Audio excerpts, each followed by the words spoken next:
the network for the AV industry. What are you listening to? This is AV. This is AVNation. This is AVNation. This is AVWeek, episode 143, recorded Saturday, May 17th, 2014. Siri is a proper lady. AVWeek is brought to you by Middle Atlantic Products, who invite you to stop by their new customer-focused website, Middle Atlantic Products, what great systems are built on. Ready. AVWeek. Performing scan. Week. Online. This is AVWeek.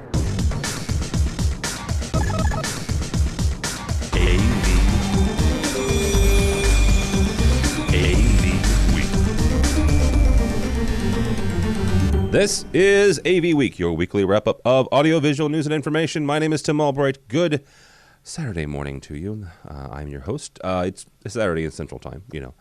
With us this week is George Tucker. He is the engineering coordinator for World Stage and one of our fine AVNation co-founders and everything else. So how are you, sir? I'm doing fine. Waiting for 1 o'clock. Rangers, Habs. I'm sorry, is there still hockey going on? Oh, there's still hockey going on. There's still hockey going on. We're at InfoConf. Says the Blues fan. So, also with us is Michael Drainer. Michael is also one of our fine co-founders and board members, but he also works for Sennheiser USA. So how are you, sir? I'm doing very well. Not really looking forward to hockey, but hey, you know, hockey's hockey. I like hockey's hockey. I still like watching it. So it's fun. There's no Blues right now, but that's why I'm not looking forward to it. Oh, shush. All right, all of our AVNation podcasts are brought to you by Middle Atlantic Products and their new customer-focused website, Middle Atlantic Products. What great systems are built upon. All right, guys. Here's the thing. The last couple of weeks, there have been some interesting developments. Last week, I bemoaned the death of OLED with the fact that Samsung was getting out, and a few days later, Sony put another nail in the coffin and said they were ixnaying on it. Although I did get a lot of emails this week saying, "Hey, but what about LG? LG is still doing their thing, and that may be our only saving grace when it comes to big format OLEDs." But as so often happens when in the world of AV, every once in a while we'll get breaking news, which is kind of fun. Pioneer is getting out of the AV business. Interesting. They are actively talking with a couple of people to sell off their AV gear. Now, some of you may say, did Pioneer have AV gear? Yes, they did.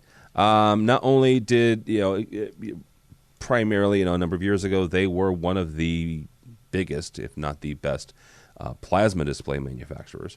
But they also have components for home and some professional grade Blu-ray players and head units and things of that nature. So, George, how big of a deal is it the fact that Pioneer, first of all, when they got out of plasma, everybody was losing their mind saying that was the death of plasma, and lo and behold, it probably was. But the fact that they're divesting themselves of almost an entire arm of their stock. Well, I think the consumer, especially the consumer and probably the lower end commercial profit margin is gone for someone like them who had an early entry into all that stuff. I mean, look, I still have a Pioneer receiver that I use in one of my houses. It works just fine. Mine's so old it doesn't have any HDMI. It has video though and component. Hey, looks good. But still, I think that's really what it is. We're dealing with a saturation that they just feel in their current state is not worth trying to keep profitability. I don't know if it really has anything to say about AV itself as it does about Pioneer needing to reorganize itself in a new environment where more things are downloadable, more things are piggybacked on other platforms, and all that development and upkeep really isn't doing them any good. Michael, what say you when it comes to AV and the whole industry? Is it a big deal the fact that Pioneer's getting out? I'm with George. I don't know that it's a big deal for the industry as a whole. However, I don't necessarily believe that they're going to be the last one. to go down this path. I think we're going to see some other organizations that have historically been major players in especially the residential AV space start to divest their operations into some higher focus, if you will, and not play in so many different arenas. And I think AV is going to be one of those, as George said, has become so highly competitive. And, the manufacturers have raced to price zero so quick that it just makes a lot of business sense for some of these organizations to get out. Okay, smarty pants. Then who? You say I'm you're not making on. any predictions. No, not making any predictions. I mean, I'm the one who has famously said, Cisco's going to buy a control company. For the past 3 years, I've said that, and they will someday. It may very well be possibly. Control 4. So give me a couple people. Who do you think? I'm not naming names. No. George, is he right? Are they the last shoe to drop, or is somebody else heading down? Well, I don't know. I mean, it depends on what level you're talking about. There's a number of companies that are up and down right now. I think the economy of the last few years is still taking its victims. Mm-hmm. Some who thought they could survive and realized that it wasn't going to be nearly as fruitful as they had hoped. Some doing things like the piggyback that just isn't working because they didn't really provide anything features other than, hey, we piggyback on XYZ. Isn't that cool? Right. One of the newer articles that just came out a couple of days ago, I don't know if you saw it, Julie Jacobson on CE Pro was reporting that Microsoft is teaming with Insteon.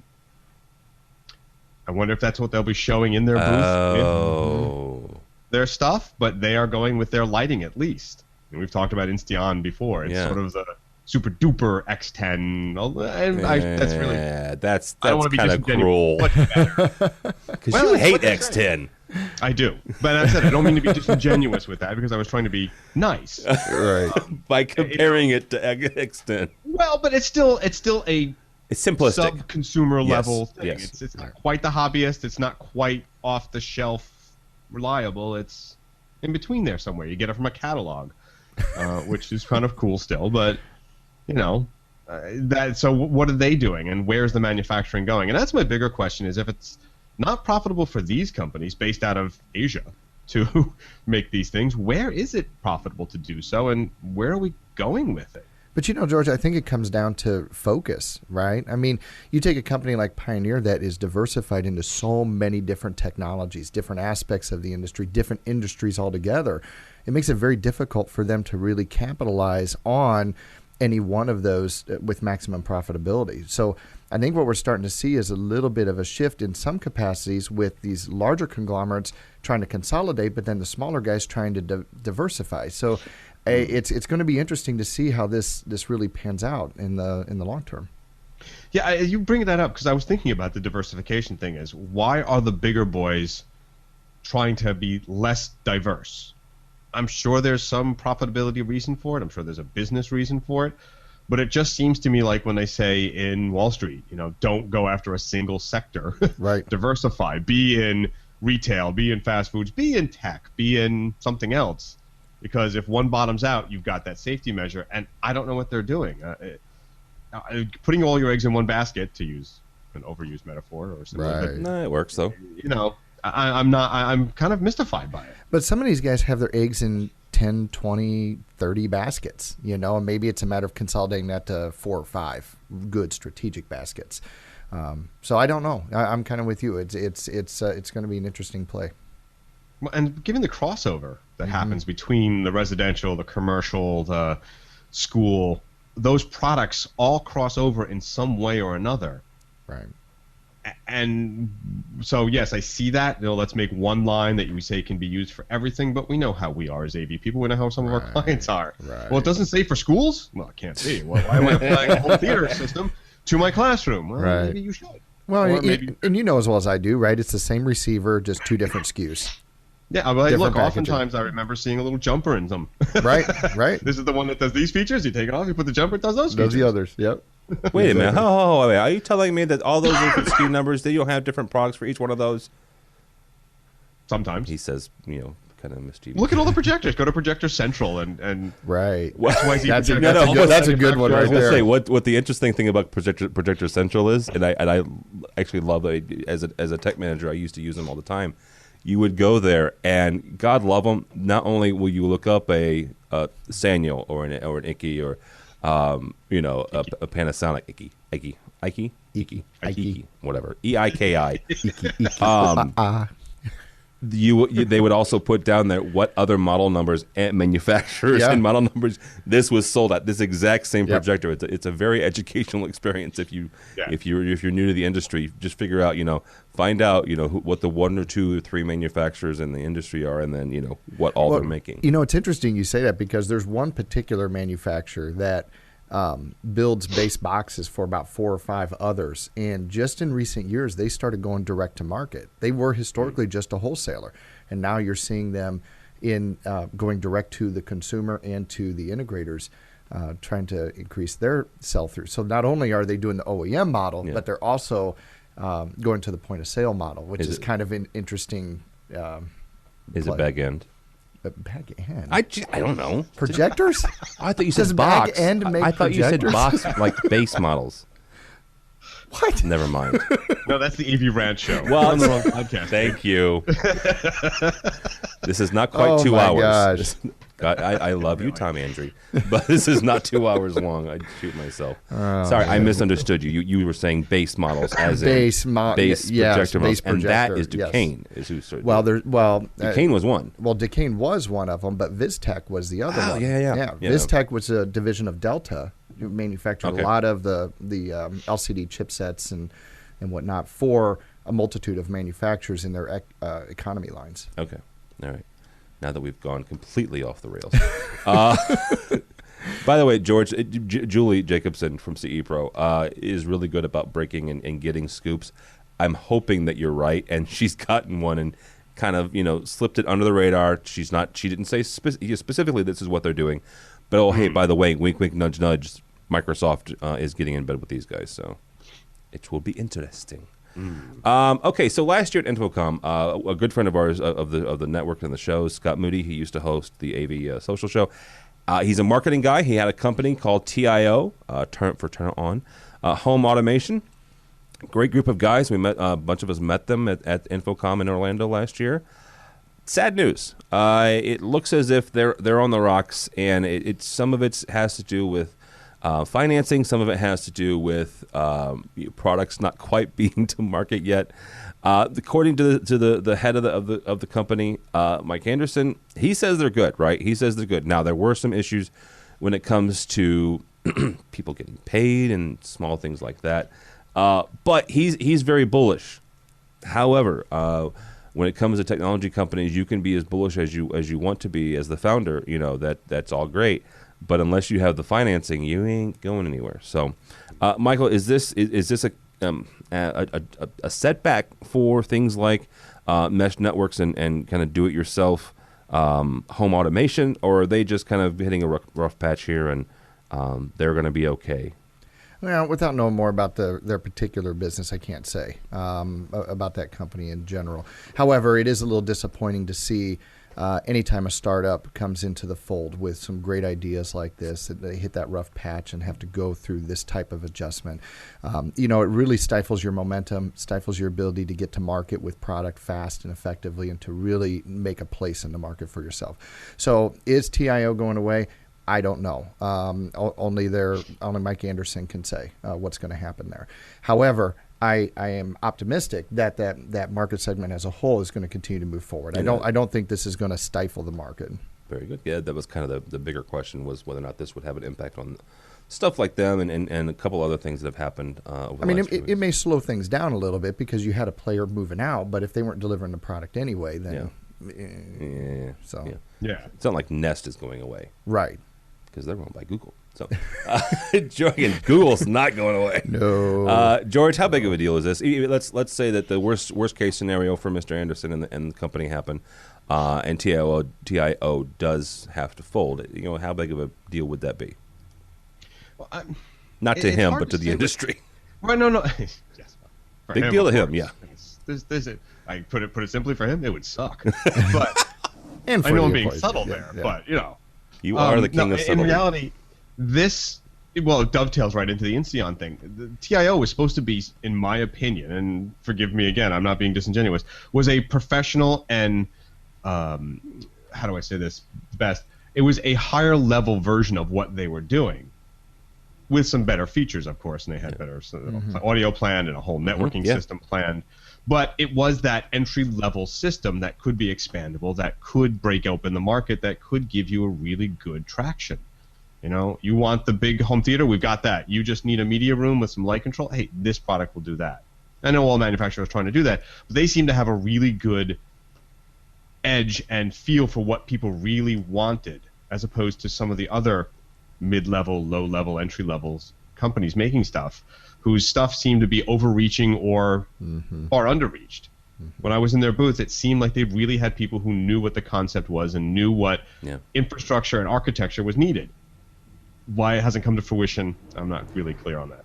But, you know, I think for a lot of manufacturers, that's the biggest hurdle, is understanding the market needs and demands. And, you know, that's what saddens me about this is, you know, here's finally a company who understands what the consumer's asking for.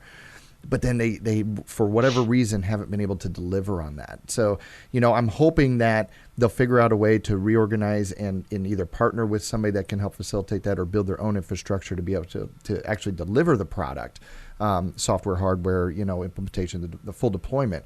But really getting that pulse on the market is the key. And I hope they don't lose that throughout this whole process. I have a great idea. Cisco should buy them. I knew that was coming. Because they're a control company, and I would be right there. Sorry, that's an old dead horse that I keep beating up on. All right, guys. Our friend Don Mead, AV Don, sent me this. The first $640 4K display. Holy cow! Wow. Michael mentioned this in the first story. You know, driving hurtling toward price zero. Yeah, okay, 640, 650, whatever it takes. 2 gigs of RAM. 640, 641. Whatever it takes. Okay, so I guess the best question is this: what the freak? Now, let's be honest here. This is not an LG. This is not a Sony. It's kind of like the company that came out with the $2,000 4K one. It's a company that. Not saying they haven't been around a while. I'm sure they're a very fine company. I just never heard of them. So it's kind of like going into Walmart or a deep discount store and saying, I want the XYZ display for $100, and it's 90 inches. So yeah, cool. George, companies like this, and whether they make it in China or they make it in Mexico or they make it in Detroit, is kind of irrelevant at this point. The fact that we're getting so quickly, we're getting less and less expensive displays at this resolution. The caveat being here, I've never seen this. I don't know if the colors are all weird and whacked, or if it's a perfect display. Who knows? But the fact that your clients and my clients and integrators across the U.S. are going to start speccing 4Ks for $5,000, $4,000, and their clients are going to say, hey, but what about this one here? What does that do? What does that do to the integrator? What does that do to companies like LG and Sony and Samsung, who are trying to produce high quality but still trying to make a buck on the 4K stuff? That's yet to be seen. And like you said, does the color last forever? Does something happen over age? Is it really intended to be a disposable unit? 5 years and you're done, or 2 years and you're done and you move it on? It really comes down to how is that quality over time. And so if I'm Sony or if I'm another manufacturer, I'm going to say, well, that's interesting and that's a concern for the lower end market, but what does it really do? And I think the real thing here is that not only do they have a 49-inch panel, but it's basically a giant Android phone that has the features people want. We just talked about, not understanding what the market wants. I don't think it's really a smart TV, as we've seen that people really get into, and web TV, and this is what you want. They've actually got applications that people would want to use with it because it's built in Droid. I don't know what operating system it would use, and back to the cost issue, again, it comes down to how often am I willing to replace my TV? And if good enough is enough, but when I have to replace it every 4 years, finally I go, wait, If I buy the really nice car that can do what I want it to do, I'm not going to have to replace it all the time. Yeah. And maintain it. But as fast as it's changing, why not replace it every year? Get the next model. Get the upgraded Because not hardware. all of us Get work the for new Sennheiser, software. Michael. Oh, man. Oh, jeez. Sorry. No, well, I mean, Oh, I can take that argument. I mean, who wants to change it every year? There is a certain segment. yeah. Oh, I would love to have a new car every year. Trust me. Okay, but no. But to George's point, though, he's okay. So it's different. But I don't want the $9,000 new car either. No, but I don't want to. Maybe it's because I'm getting older or what. I don't want to take off the TV off the mount for every year. Yeah, you're just getting old. Shut up. No, I understand. I understand you what have a you're great- saying. I do understand. Yeah. You have a great point, though. Is again, will the amount that I bought for it for the TV? That Oh, yeah, I there's replaced that. for it be the same. Exactly. So then my money's doubled. Will it have the same kind of inputs? Will it just completely say it has to be Bluetooth only or something like that? Right. Yeah, I know things progress, and yes, changes change, and this helps us out, and yada yada. But I don't know about a cheap monitor really being of value when you look at it from the long term. Well, For my dorm, for the rec room in a college, yeah. sure, because I know it's going to get destroyed by these yahoos anyway. But I've been with you guys so too much yahoos. It's a Midwest thing. There you go. It came right out of me. Gotta work on it. But you know what? This goes back to the conversation we had. Oh my gosh, what's it been? 2 years ago when we had the whole discussion about consumer versus professional displays, right? And how many integrators? Yes, I can go buy the 50-inch Samsung LCD display for $500, $599, and replace it 10 times by the time I pay for the professional version. And a lot of customers are willing to hedge their bets on that. Okay, I have one better for you. All right, this is not B&H. This is not any deep discount, website you've never heard of. There's a client that we're working with, the integrator that I was working with, and I swear to you, it's. I'll just tell you what the name of the company is because it still cracks me up. Quill, Quill is the website. It's where I buy my K-cups for the Keurig, right? Mm-hmm. They found the exact professional grade commercial display for $400 less per display than the company that I worked for could buy them. At Quill? At Quill. Wow. I mean, it blew my mind, because corresponding with the client, and we're going over the bid, and obviously you're as always your value engineering. Yep.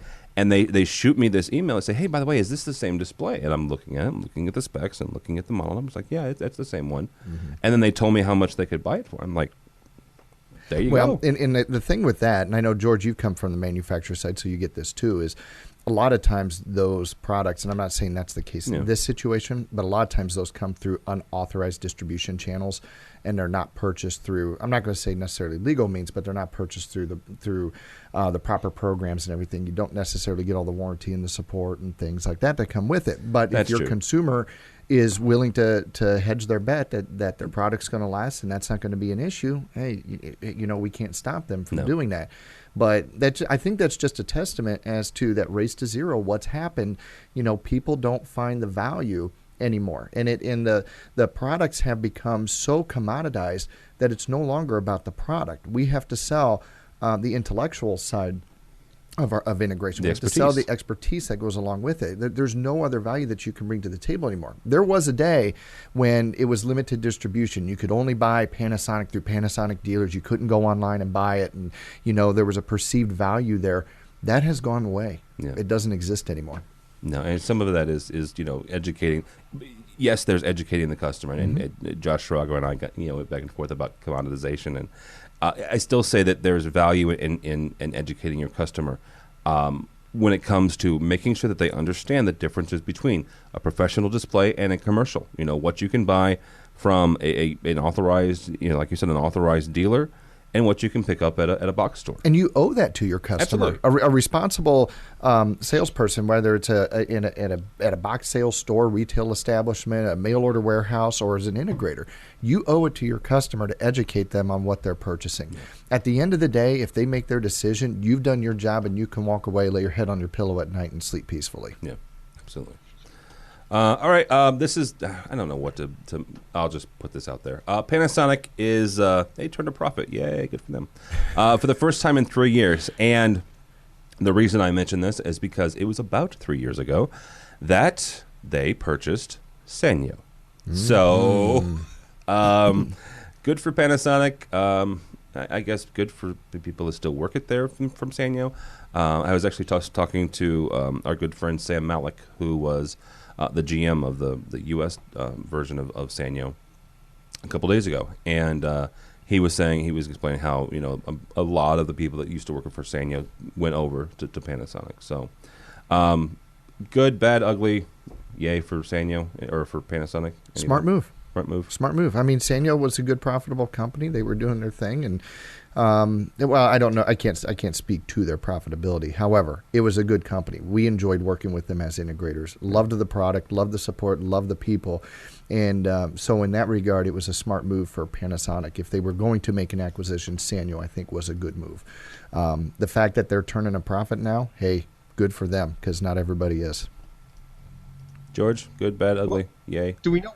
Why did they buy Sanyo is my question. I know we talked about it, and I'm not so sure I'm clear that this was really the reason they're profitable. Oh. Well, it may not be. Look, they talk about B2B sales being great, but the business to consumer sales not being so great. So what does that say about their marketplace strategy versus the others? Pioneer's getting out of it, Panasonic's actually making a profit in it. Is it really that they've really turned their focus to business and sort of turned a half blind eye to the consumer market and just and letting it be total high end and total low end? And it's an interesting thought. I haven't been able to look through the financials or do like the Bloomberg search on this, but I'm wondering if that's what it is. That last line in this article that says, quote, steady B2B sales, but B2C sales declined mainly due to its end of its plasma TV business. Mm-hmm. Well, if you don't have the plasma or the monitors to sell, you're not selling the ancillary gear. Right. But if you're a business, you say, well, that's a clear monitor. I need that for my digital signage, or I need that for my in-store display, or I need that for the huddle room. But see, I think they saw that coming, though. I mean, you think about the Sanyo business model, and most projector sales are B2B. Yes. Right? So you take the Sanyo displays, Sanyo projectors, whatever the case may be, you fold that into your existing B2B business, knowing that consumer is, your B2C is on the decline. I think that's a good strategic move. Yeah, and I think they may not have seen the whole big picture, but I think they had enough foresight to know that, hey, we're going to start seeing some problems here. Let's shore up where we do see the growth, and that is in the B2B market. Yeah, they've done a lot of really cool things the last couple of years when it comes to projectors. Now, I'm not saying that all of that was due to the Sanyo acquisition. No, but it all helped. I mean, that's for sure, and it took the competitor out of the marketplace. Yeah, right? I mean, serious one. Because that's one of the big issues, especially in that commoditized point. Especially in something like projectors and displays, is the saturation of the marketplace. So anytime you can pull a competitor out and make them a part of your team and then use those combined resources, that's a good place to be. Yeah, absolutely. All right, guys, we're going to take a short break here and talk about our fine sponsor, Middle Atlantic Product, and their fancy schmancy brand spanking new website. It is their new customer-focused website. Really, really easy to navigate. All sorts of downloadable information. A separate page for every single rack model they offer. Everything from the big honking, 20-foot. They don't have a 20-foot one, but that would be a cool. That would be You could put a lot of stuff in that rack. You could put two, DM 8x8s in there. So, sorry. You can do all sorts of cool things. That was totally rude. They have a live chat feature. I would not try it today because it's business hours, guys. Business hours. So 8 to 5 or 9 to 5 Eastern Standard Time. All sorts of really cool things. A unique broadcast market solutions for all sorts of different applications. Everything from broadcast, commercial AV, resi AV, security, structured cabling. Easy for me to say. And all sorts of really cool videos. So check them out if you would, please. Just go to middleatlantic.com. Middleatlantic.com. What great products and what great systems are built upon. All right, so let's continue on here. Digital Signage Federation passes their 500 member mark. Yay for them, DSF. George, this is kind of like and it's not Infocom for digital signage people, but it's a member organization, right? It's a trade organization. The fact that they've hit 500, is that indicative of the fact that the industry and the digital signage market is growing, or the fact that just more and more people are wanting to kind of get together and collaborate? Well, I think it's two things. One is that, yes, the digital signage market is getting more attention, and there is a need for that. Some organizations or companies are saying, hey, I need to be part of this so that I can help shape the growth and be an influencer in it. As to the 500 mark, I mean, okay, that also includes all the employees in a company that has joined the organization. So the total number to me of members doesn't really astonish me as much as 216 organizations or manufacturers or people who utilize digital signage saw a need to coalesce around this organization, which I think can only be a good thing. Yeah. Michael, when it comes to digital signage, is this another aspect of our industry that we need to keep an eye out on? Absolutely. I mean, it definitely doesn't take away from the larger organizations, Infocom and whatnot, that, as a more industry overarching organization. But I think it's great anytime you can get that specialty support amongst your peers and colleagues in a particular subsegment of the industry. And I think digital signage is a place that has lacked a lot of definition, really, over the years. It's just kind of this ambiguous black hole over there of digital signage. Well, what does that mean? Yeah. So I think that this helps bring some clarity for the people that are in the organization, as well as support for those who want to become a part of the digital signage subculture of the AV industry. All right. This one I picked up just for George because he... this is an old story, but famously on one of our very first podcasts, he said he is not a gesture. Want to bet, Mr. Tucker? From our friends over at CE Pro. Kiwi Wearables. This is a gesture-based not operating system, but gestures for your iOS. And I can see where this is going when it comes to home automation and this, that, and the other. But what it allows you to do, and it's kind of we're showing the video here from the website. Everything from waving to tapping on the actual phone to they make kind of a joke, knocking on the phone to make sure to wake it up or what have you. So George, are you a gesture? No. Dang it. I mean, I read this and I look over what they're saying, and hey, you can do a flick and a push of the button, and it's still semi. I'm still like semi-4. It's still gonna be like woohoo. I need to do that to get something to work. Voice recognition, I think, is far more intuitive than these little. I have to move the thing around, and once when I was working in staging in the field doing the shows, everybody was a superhero. You whipped out the tool, your little Leatherman tool, and everything was like a butterfly knife. And everybody did that. And that's the same thing I see, though, with people trying to change the channel on their television or raise the volume. It's like you have to sort of whip this butterfly knife out thing to get something to happen. Why would you do that, and whose eye are you going to take out? Series. Okay. Yes, series. Well, no. Okay. So George is still, resisting the gestures. Michael, or are we moving the point? Or is George right? I'm with George. Is it cool? Yeah, as a toy. But I don't see the practical application of it yet. Because like you said, okay, so what's going to happen, right? I'm going to pick up my phone. I still have to activate the gesture, the ability to receive the gesture. Well, if I'm doing that, I might as well just push the darn button that I want to function, on the remote. Because otherwise I'm like sitting here shaking the phone. Okay, well, what's it going to do? Well, maybe I just need to pick up the phone, and all of a sudden the TV comes on, the lights go off, and it's a cool toy. I just don't think we're there yet. I think you're better with the wearable technology movement. Yeah. Where that might become more plausible, and only for things like training or a virtual reality dedicated system, applications. Yeah, where you need to go through some environment where you need to be able to turn on lights in a certain way or get things done. But for day to day, it just doesn't seem. I'd rather see like I said, an RFID system that knows. I call it the Heisenberg RFD. Your speed and your direction, right? So that you can, and location, so you can do that. But this just seems like someone going, we can do it. Mm-hmm. Why? Because we can. But I'm with you. Voice. I can jump Voice. off the Why roof can't we do of voice? times, Voice is great. I mean, the recognition algorithms have gotten quite spectacular, right?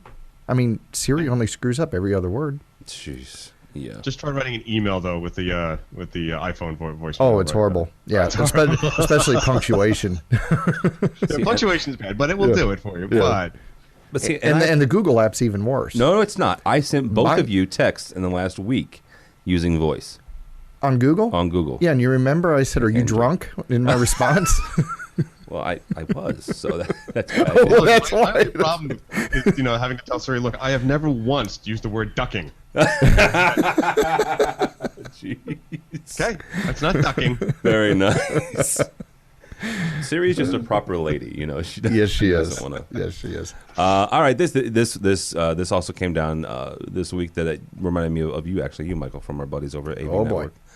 The loop induction movement. The loop induction, if you don't know what the hearing loop is, or the loop induction, it's a hearing assist system, right? It's a technology that allows you to do hearing assist system without having a dedicated pair of headphones or things like that. Sennheiser has some. Listen Technology has. I mean, all these guys have some. Sennheiser is the one that I have experience with. So I wanted to talk about not only their article, but also this movement to move into the induction loop, away from dedicated units and using people's existing hardware. So quickly and just kind of give me a short synopsis of what the induction thing is. All right. So as most people know, that ADA has requirements on the books through legislature. That requires a certain number of seats in public spaces to have assistive listening devices for the hearing impaired. So a percentage of the seats available. Percentage of seats available. A percentage of those seats has to have the ability to listen to induction loop technology. So there's a type of hearing aid called a T-coil enabled hearing aid. It's got a little coil inside of it, and if you're inside the induction loop, you're able to hear the audio directly to your hearing aid. Great technology for those who have hearing aids. If you don't have a hearing aid or that type of hearing aid, and you still have difficulty hearing, then you don't benefit from loop technology. So although loop technology is a great movement toward progressing the audiology industry and helping people who have serious impairments to be able to hear in these spaces, the limitation is that you still have to be within the loop, number one. Number two, you have to have a particular type of device in order to hear it. So that does not mean that you do not, or you still have to supplement that with traditional hearing assistance devices for those who do not have loop technology built into their hearing aids. So there's this kind of push-pull in the market right now where the audiologists are really promoting loop technology, and I greatly understand why. It makes a lot of sense. But, on the same token, when you install a loop system into a room, you still have to install a traditional hearing assistance device, so somebody can put on a set of headphones or earbuds and hear. If they don't have a hearing aid, their hearing aid battery goes dead. There's a multitude of reasons that the T-coil may or may not work at this stage of the game. So I'm interested to see where the market goes long term with this, but with the current legislation on the books, you have to have both technologies still. All right. George, is this something that you guys have to deal with when it comes to live staging and events, or is this more installed things? It's more. I think it's more install, though. There are some events that require it.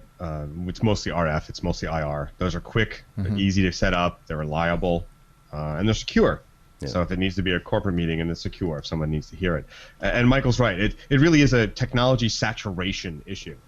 The article went to great lengths to point out that it's very well distributed in Europe, as most things are.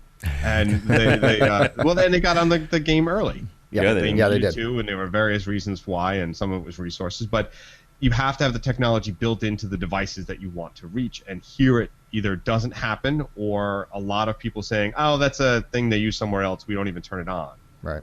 So I think they're really this article is an advocacy for getting that technology in, saying, guys, in the long run, it is a better mousetrap, and we're going to prove it. We just got to get the infrastructure built. If number one, well, I mean, to finish up, but in that whole, we're reconstructing and we're trying to make the economy better, and there's money out there to do that. That might be part of it. Hey, tag that on, make it part of that. Right. Yeah. Sorry, Michael. Yeah. No, and you're absolutely right. But still, there's two conditions. One, I have to have a hearing aid and need a hearing aid.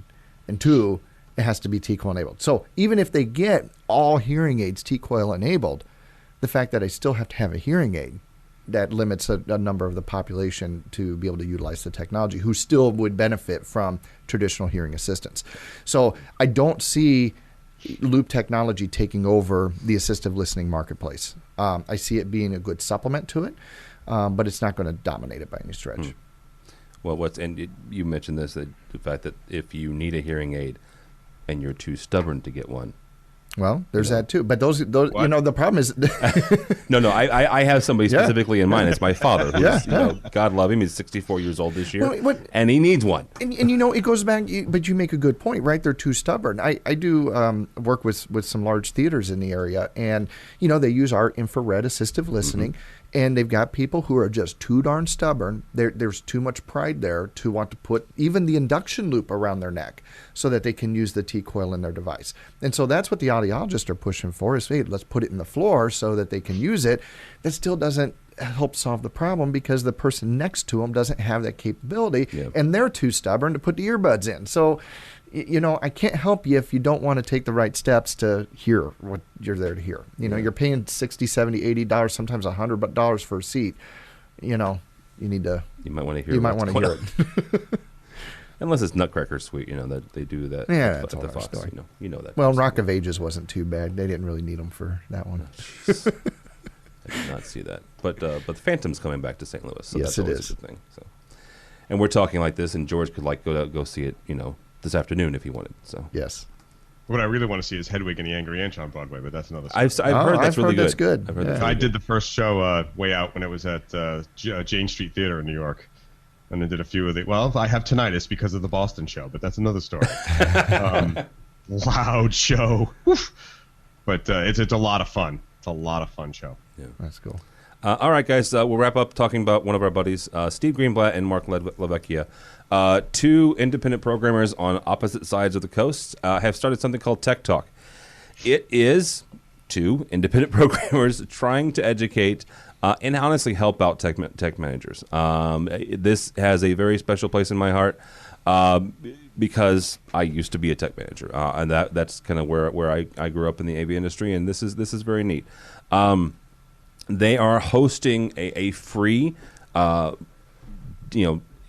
I guess, or a get together. I shouldn't say dinner, but a get together at the Gordon. There's free food. I'm going. There's free food and drink, George.